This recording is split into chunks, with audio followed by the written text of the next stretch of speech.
What's up, friends? How's everybody doing today? It's been quite some time. I apologize. As I expected, this week has been a little bit, a lot of changes in my schedule, lots of things that I'm trying to fit in, and it doesn't quite work just the way it normally does, which means I'm having to sort of rethink all of my normal routines. I'm generally not. I think men usually like their routines. I'm one of these guys that actually loves his routine, and when it gets a little disturbed, everything else sort of everything else is in the air. I just need to rejig everything. The moment a single part moves, everything needs to be rethought. But I've got about a month of 6 days of teaching a week at this music school, mainly in the afternoon and evenings. So at the end of March, the beginning of March, sorry, back to a sort of more regular schedule. But good news, I do have some bass students as well at the moment, which is super, super cool. It's been a long, long time since I've actually taught bass and, well, taught to, a person that's in the room with me. What I'm trying to say is it's really good to keep revisiting these really foundational exercises. And what else can I say? You guys are pretty familiar with my sort of disjointed practice routine. However disjointed it is, it always will include some form of a really foundational musculation element, workout, bit of a finger workout, whether it's a stretch or independence exercise or just a kind of shenanigans that you've seen me do on this stream regularly. It's just so crazy to me how easily people discount these exercises, or no, it's not really discount them. They'll try them out and they'll be like, oh wow, yeah, okay, I can really feel my hand working here. This is definitely something I should do very often. And then a week later, 2 weeks later, you're like, have you been doing this exercise then? Well, no, because, it hurts and it's not really fun. I'm just like, dude, easy. Just put a stopwatch on. Do it for 1 minute. Do it for 1 minute every other day, or every time you pick up the bass for one single minute. Even 30 seconds might help, might make a difference. Obviously, the longer you do it, the better it is. But if you do it even for 2 minutes a day, every other day for a couple of months, your left and right hand will absolutely not look the same at all ever again. Not exactly what I'm trying to say, but you see what I'm trying to get at. It's like you can't see the impact that these exercises will have on you until you actually start doing them regularly, and then you look back and you realize that you've just unlocked a whole bunch of possible techniques and lines and things that you found more difficult 2 months ago now sort of easily fall under your fingers. And I'm just like, what? Why? It's like, I suppose this is a problem that every teacher has. It's kind of like, trust me, bro. Like it'll be worth it. I suppose you just have to make them do it. You've got to just make them do it. Speaking of which, here's a series of my mostest favoritist exercises in order of difficulty. I'm just going to put a little click on, and then we'll be off. I'm just going to put a little click on, and then we'll be off. Just give me 1 second. Should pop in on screen. Nope, wrong screen. There she is. There she is ish. Come to the side a little bit, darling. There we go. It is very small though. Might have to make it a little. There we go. Better. Put it to the side. Alright, so this is my little metronome app, which should be, yeah, okay, sweet. We've got actually maybe too much volume. I don't need these buttons to be this massive. There we go. Okay. Exercise number 1. 1 finger per fret.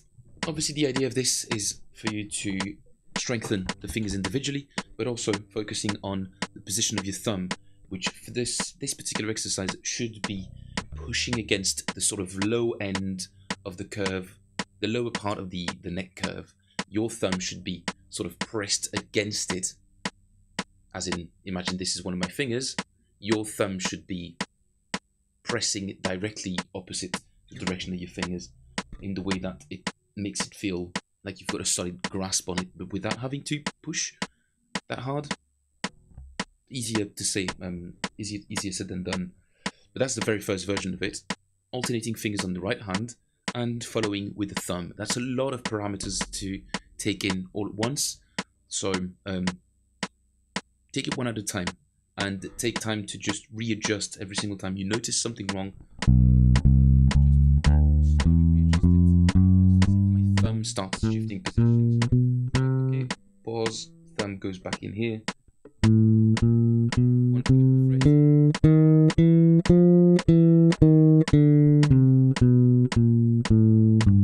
I'm alternating fingers here, and following each string with the thumb. It is difficult to consider all these parameters at once if you've never done it.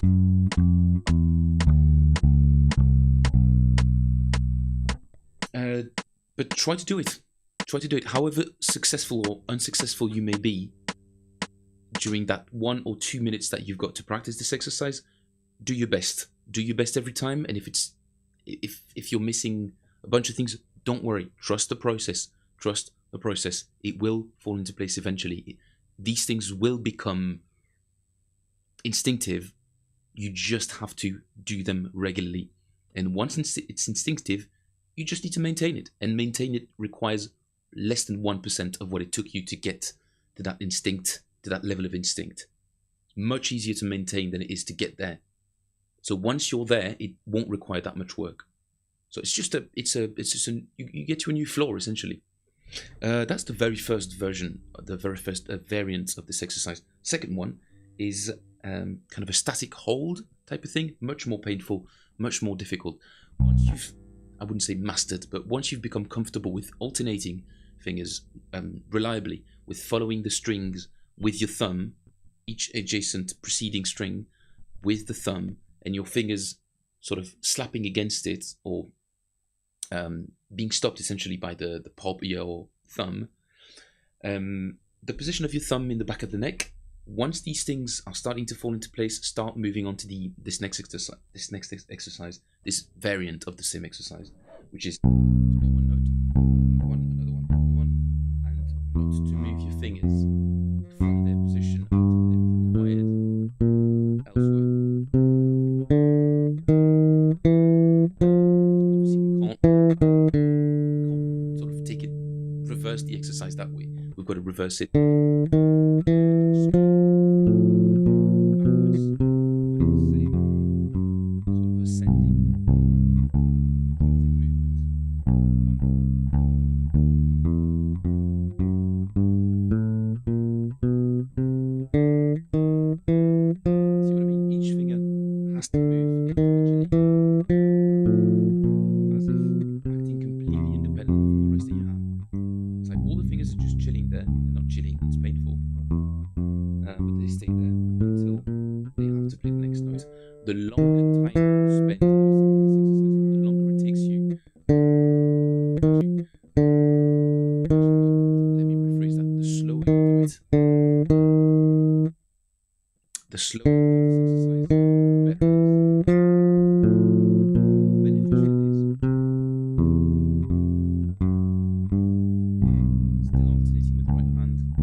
That was variant number 2. Variant number 3 is more alternating between strings, more movement in the right hand. So we're doing not quite, well, yes, actually, we're doing string skipping this time. We're introducing string skipping into this 1 finger per fret exercise. The idea is still one finger per fret, like so, except we're going to switch between strings for each and every note. So alternating between the E string and the A string in this case, playing these two, and alternating again between the E string and A string with the rest of the fingers, and then swapping each finger position for the other string. One more time.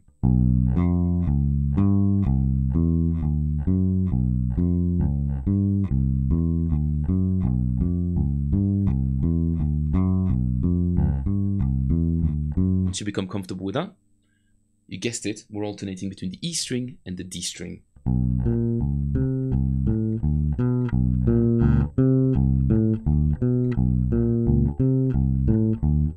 Obviously, if you still need to work on alternating fingers, you'll play 8th notes on each separate. For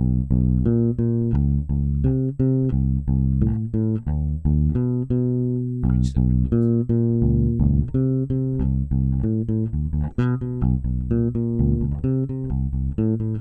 And then same thing, alternating between the E string and the G string.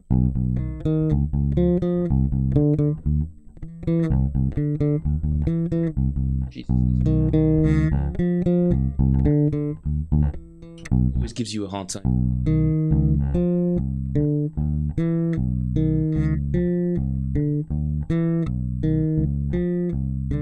It's such a grotesque movement. If you think about it, it's just so unlike it to ever happen like this. If you were to play tennis, you obviously do them like this, give your hand a little tilt to make it slightly easier to sort of reach over, and then if you have to do the same thing above, just move the whole position, move the whole structure, the whole hand. You wouldn't just play. I can now, which is like cool, but in what context am I ever going to need this? No, we're going above and beyond with our technique workout in order to make everything else easier. We're making sure that everything's like tightly locked into like tightly, how do you say that in English? Jeez, that's not. It's not good, dude. I'm starting to lose my English. Living in London for 15 years and then coming back to my home country, and I can feel it slowly slipping away. It's a little sad, really, but that's life. That's life. In any case, we're making our technique workouts ridiculous so that it goes beyond what we'll ever really need in a real world situation. That's the whole point. That means that everything underneath, everything below that level of difficulty becomes just so much easier. So always go above and beyond when you do technical exercises. They'll make everything else, they drag everything else in their wake. Always a good thing to do. So this exercise in its entirety goes like this.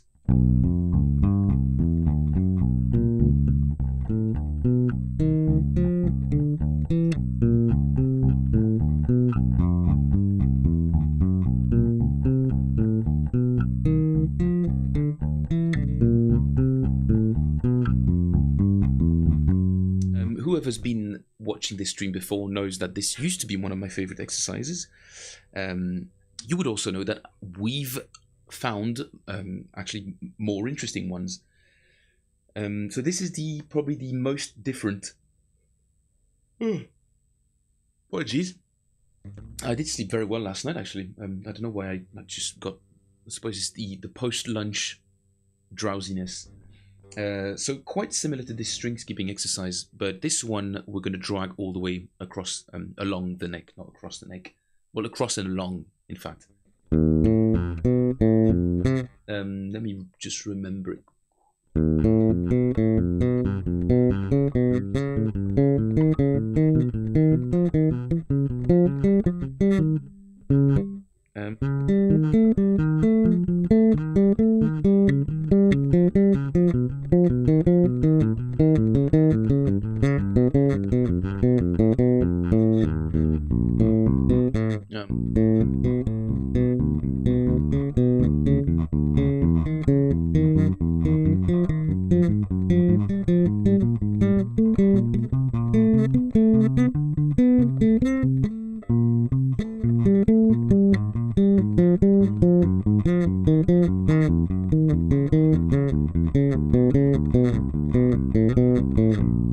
now between the G string and the E string.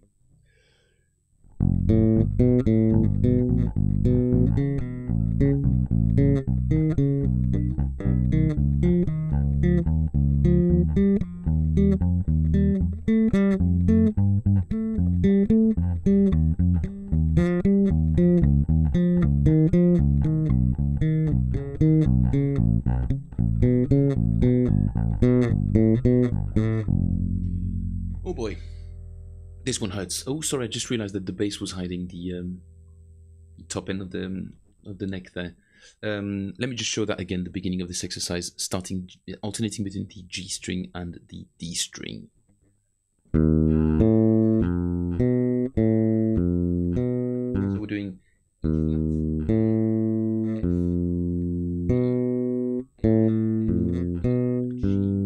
and then moving that whole cycle up one fret each and every time.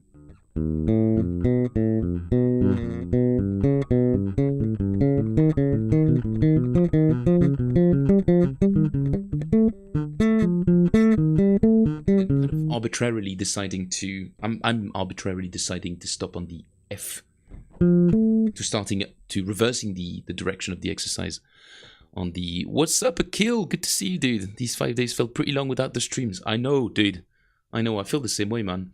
I didn't like it at all, but it's just the timing was never really right, or there was never really anything that I could do. I only had like a half an hour somewhere, but I had something else to do, some errands to run, blah blah blah, and I just need to get used to this new schedule, dude. That's all I need to do. Here I'm sort of doing a bit of a recap on all the sort of technical little exercises that I like to do. That's like different levels of difficulty, because I've got some bass students now, and I'm like, they're all sort of different levels, but hardly any of them is like intermediate. I would all put them in the sort of like total beginner to like can play a couple of songs type of thing, which really wouldn't put them in the sort of intermediate category for me. But they're all very lovely people. Just it's so, to me, it's just so obvious to improve your bass playing, to improve, like the easiest thing to do is to do hard things, technical exercises. And when you do these technical exercises, your ability to enjoy the instruments becomes just like, it just changes completely. You actually just become addicted to the instrument because it's not hard to play anymore. The hard part is, learning a song, hearing the bass part, but the technical aspect, it's out of the way. You don't need to worry about that anymore because you've done the hard stuff. Now you can just enjoy learning tunes.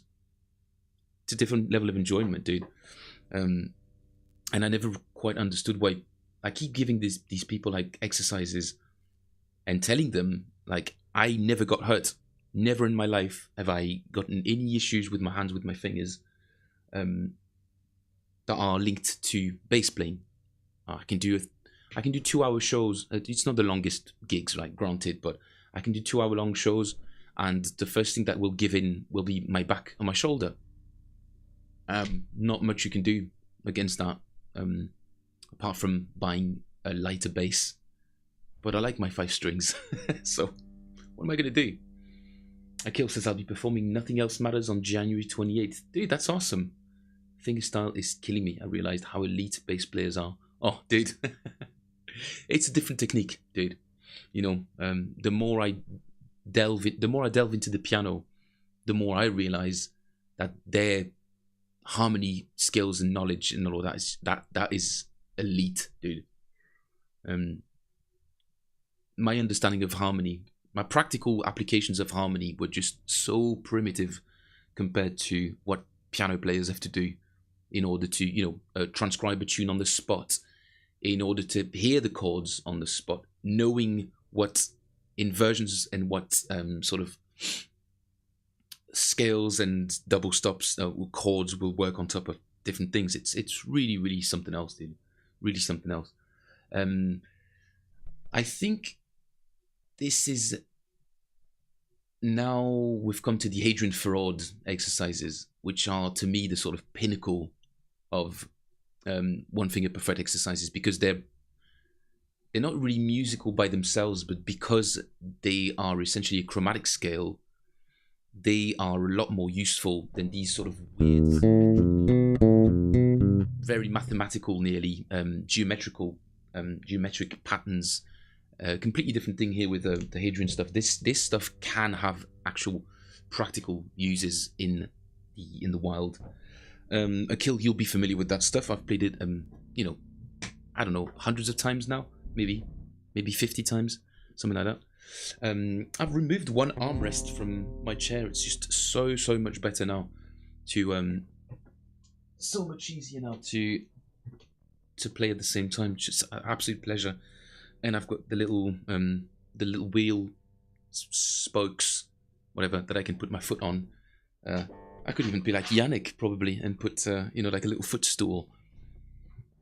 Anyway, this is the Hadrian exercise. Basically, like I said, chromatic scale. I'm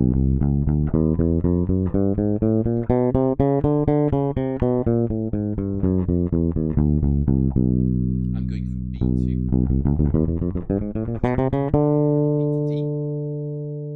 But I'm obviously using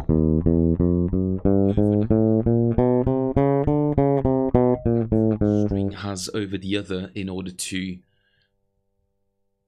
catch the next note essentially on the string above, which is an immensely useful skill. Being able to span 5 frets, if not more. Very useful. Well, this one maybe less so, but being able to catch the next chromatic note, the next note in the chromatic scale, over 2 strings is a very useful thing to do, especially when it comes to improvisation. Fluency on the instrument and the fluidity of your lines. The more tools you have, the better. This one exercise, obviously you can play the scale just as it is, but that's just way too similar to a regular one finger per fret exercise. That's not that interesting. What's interesting is alternating between strings. Oh, just hit the bass against the desk. That's what I was looking for. So this one is starting 1 fret above my starting point. Do 1 fret down, 2 frets up, 1 fret down, 2 frets up. And you see what I have to do over once I skip to the next string.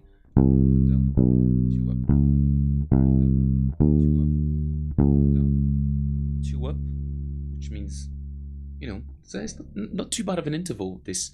And to go down, I've got to do this little trickery, this little bit of trickery.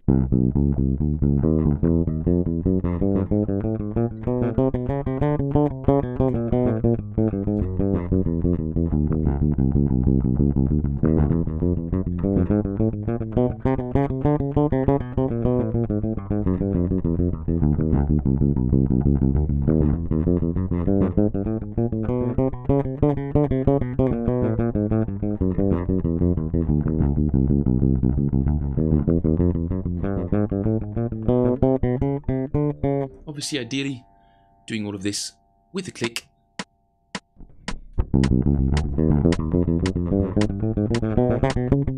Obviously, maybe a little bit slower than that.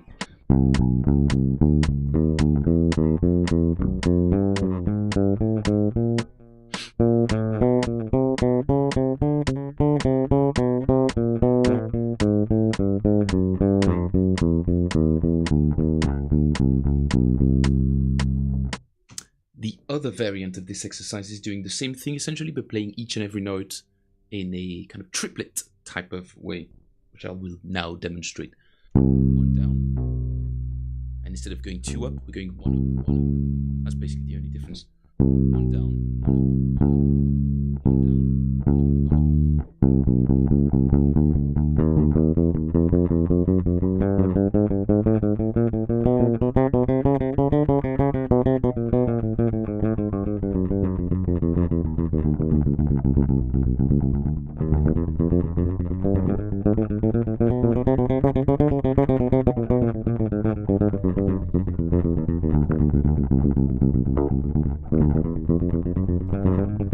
up.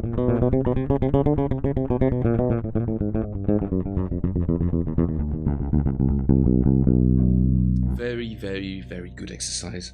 If you want to take it really fast, it's very good for developing speed, precision, and being able to rely on your fingers on the being able to handle the sort of speed and no buzzing. Essentially, that produces no buzzing, no buzz. Very, very, very cool. Very cool. Very practical. The ultimate, to me, the ultimate test of all of that might be a little bit on the sort of what would you call it? Sort of virtuoso aspect, which I've never really been into on the bass. But that's the Flight of the Bumblebee. It's more of a speed exercise, but there's absolutely no doubt that there is some precision involved in there as well.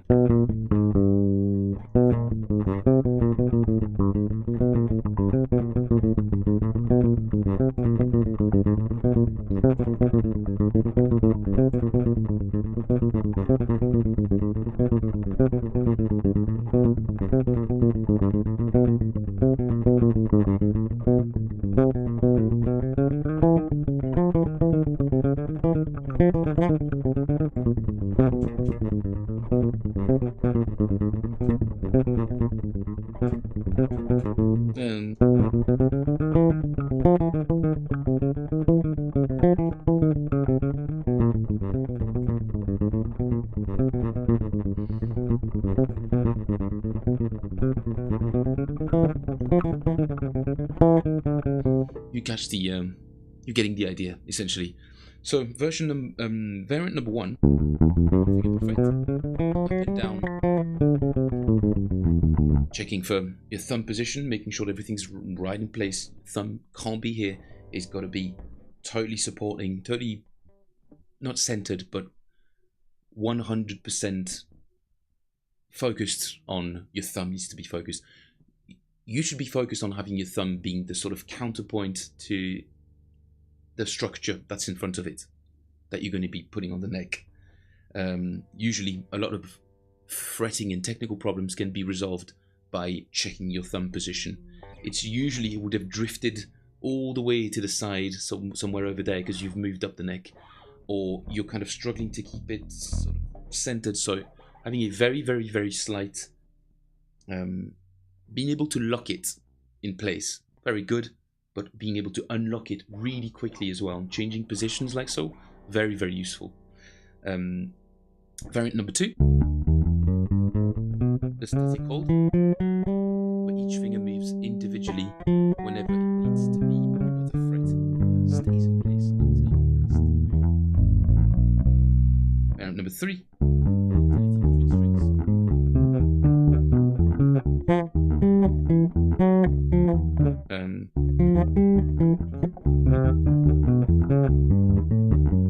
That's the one. And each and every combination of that you can start.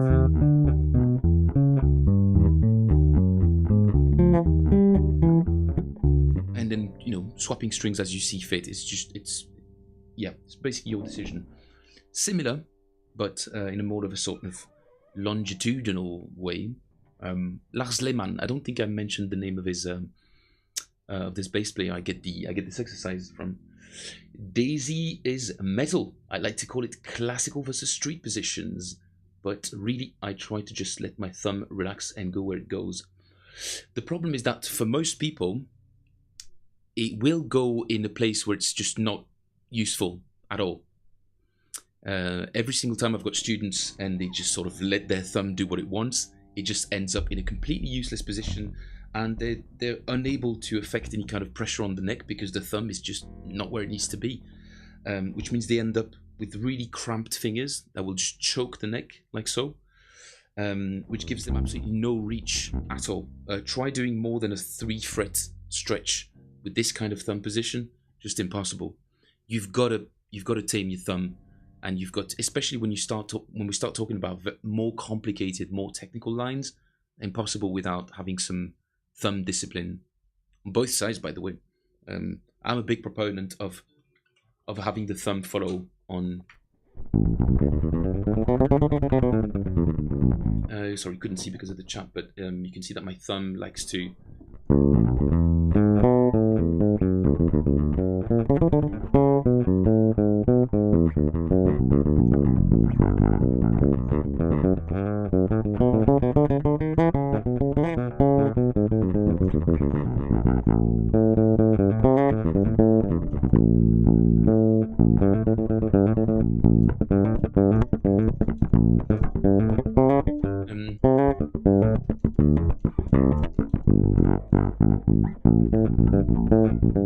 Even when doing these sort of faster, more complicated octaves, I haven't done that in a while actually. It's a good exercise. It's a good thing to be able to do to follow each string skip. I obviously cheat a little bit because I've got a fifth string that I can use as a sort of a pivot point, which kind of helps stabilize my hand a bit more. Comes with its own set of problems as well, because it kind of makes the muscles a little bit more rigid in your right hand. But once you get used to it, it's the most powerful.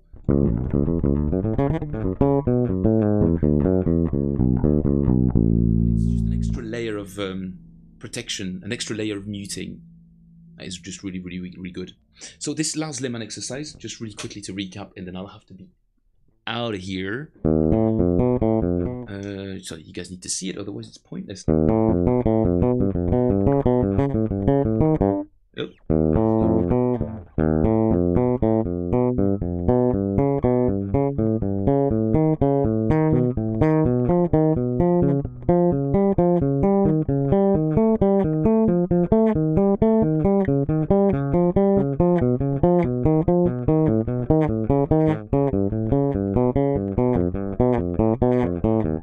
And I was just looking at my thumb in the back, just to give you an idea of like how often I need to switch positions for this one.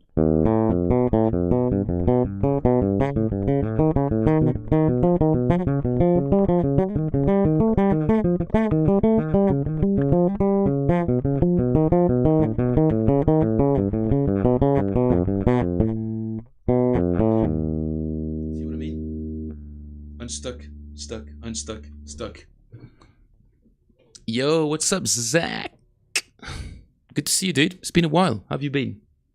Apart from posting cursed bass images on the Discord.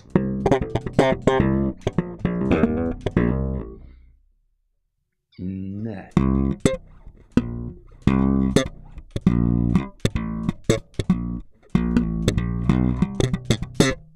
Has your teacher been requesting your bass player talents anymore? I hope so, dude. It's always nice when that happens. Gosh, bloody Jack going everywhere. How much time have I got? Okay. Oh, he hasn't. Well, his loss, dude. His loss. He should be.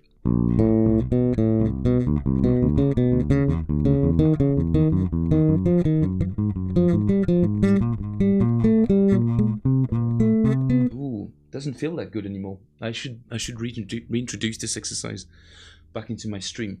Last couple of exercises that I need to have on the record so that my students can see it as well, and I can point them to this video and tell them to watch this even if they don't understand English. It's the Hadrian Fraud exercises. Like I said,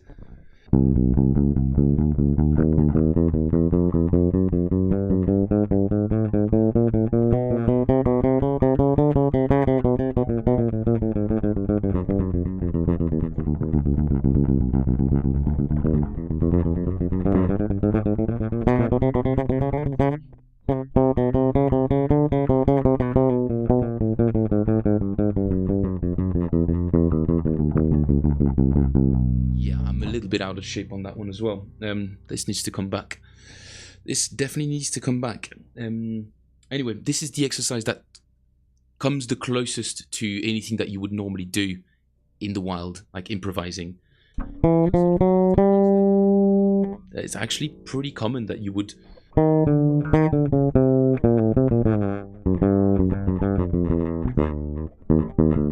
sorry, my 5-string is just not, I haven't set it up to be a kind of a jazzy bass. It's more for pop gigs in this case.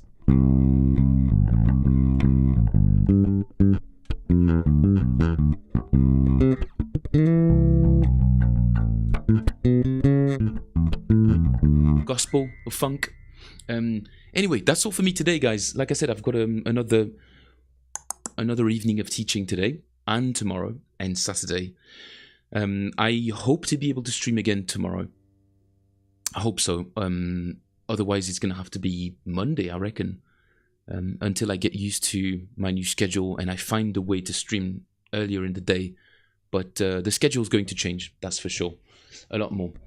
If this is your first time here, welcome. Don't forget to like and subscribe. This really helps it helps us getting discovered, essentially, and gives me more excuses to just chat nonsense on stream, which I don't need too much help with. Or too many incentives, but it's nice to get a thumbs up every now and then. This will be it for me today, guys. Really appreciate everybody turning up, and if you don't hear from me anytime soon, trust me that I'm not giving up on streaming. I will be back very, very soon. Bye-bye. Bye-bye. Take care. Take care. Is he going to do it automatically? He's taking his sweet time. Anyway.